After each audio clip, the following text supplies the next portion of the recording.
Bon, la première chose à faire quand on commence un nouveau projet, c'est de se donner une structure de fichier. OK, donc on commence à avoir l'habitude, toujours dans la section Documents INF, dans le sous-répertoire HTML, vous allez vous créer un répertoire qui s'appelle Pong.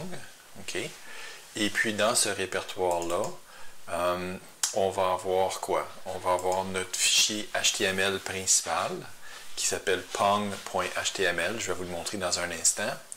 On va avoir quoi aussi? On va avoir un sous-répertoire où on va mettre, vous allez voir plusieurs petits fichiers de JavaScript. Un des premiers qu'on va créer s'appelle tout simplement pong.javascript. Ça va être notre fichier principal. Et puis, je vais vous demander aussi de vous créer un répertoire de CSS, Cascading Style Sheets. Et puis là-dedans, on va mettre un fichier qui s'appelle style au pluriel.css. Bon, ici, j'ai un autre fichier là, qui s'appelle readme, mais vous n'avez pas besoin de ça.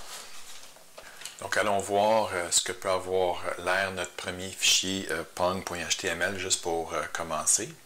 OK, je vais vous dévoiler les différentes sections de notre fichier. Comme d'habitude, le doctype, c'est HTML. On a les balises HTML au début et à la fin. On a une section Head et on a une section Body.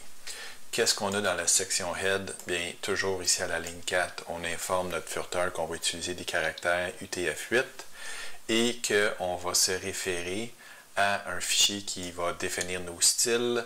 Et comme je l'ai dit tantôt, le fichier s'appelle style avec un S et il se trouve dans le répertoire CSS.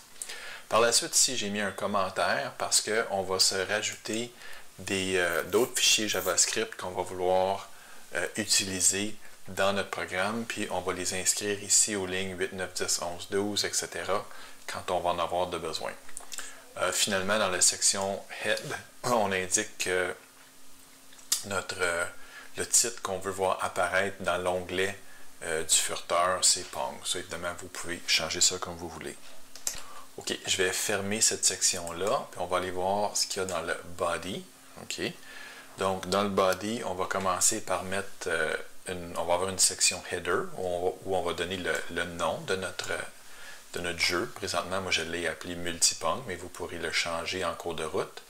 On va avoir une section principale ici, dans laquelle il y a deux sections. Il va y avoir la section avec le canevas de jeu. C'est ce qu'on va apprendre à utiliser principalement là, dans les cours à venir. Donc, il va y avoir le canevas de jeu.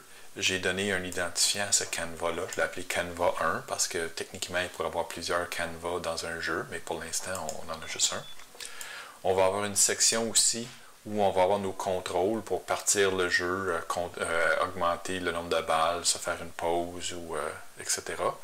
Donc ça, j'ai mis ça dans les balises div. Présentement, il n'y a rien. Et puis, j'ai prévu aussi qu'il y ait un petit footer pour qu'on puisse inscrire, par exemple, Collège Jean de Lamennais, votre nom, un copyright si vous voulez, et des choses comme ça.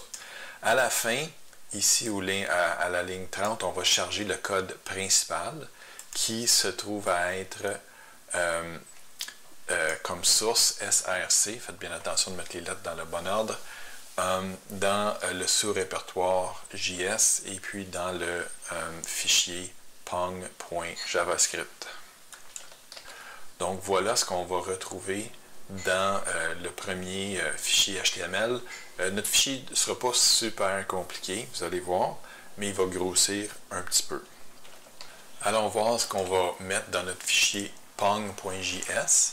Bien, on va commencer avec ici entre guillemets use strict. C'est une commande qui indique l'interpréteur de JavaScript d'être strict sur la façon d'utiliser et de définir les variables. Donc ça, c'est une bonne façon de faire ça. J'ai mis un commentaire ici à la ligne 3. Et puis, tout simplement, ce que notre programme fait pour l'instant, c'est qu'il va écrire Pong à la console. Et puis, le dernier petit élément qui nous manque, c'est, rappelez-vous que dans la section, ici dans notre HTML, on a dit qu'on allait avoir, dans notre section Head, qu'on allait avoir un fichier de style. Mais ce fichier de style-là, pour l'instant, est très, très, très simple. ce qu'il nous dit, c'est que tous les éléments qui vont se retrouver dans le body vont utiliser des polices Arial, Helvetica et sans sérif, et puis que la grosseur de la police, c'est 100%. Donc, si vous avez ces trois éléments-là, c'est-à-dire le fichier de base HTML, le fichier de style qui contient quelques lignes et notre petit programme JavaScript pour commencer, vous avez remarqué aussi que ce que j'ai fait, c'est que j'ai nommé le fichier HTML Pong et le fichier JavaScript Pong aussi. Ça veut dire que ça va ensemble. Donc ça, c'est notre fichier. Ça, c'est le fichier HTML principal et ça, c'est le fichier JavaScript principal. Maintenant, bon, notre jeu n'est pas très excitant. Quand on l'exécute, ça indique le titre. Donc on voit le multipong ici. Ça, c'est notre header H1. On voit ici le titre qu'on a donné. Et puis, si on va voir la console, on voit que c'est bien écrit Pong tel que prévu. OK, donc c'est un début. Et maintenant, ce qu'on va faire, c'est qu'on va voir comment on peut faire les éléments graphiques dans les prochaines étapes.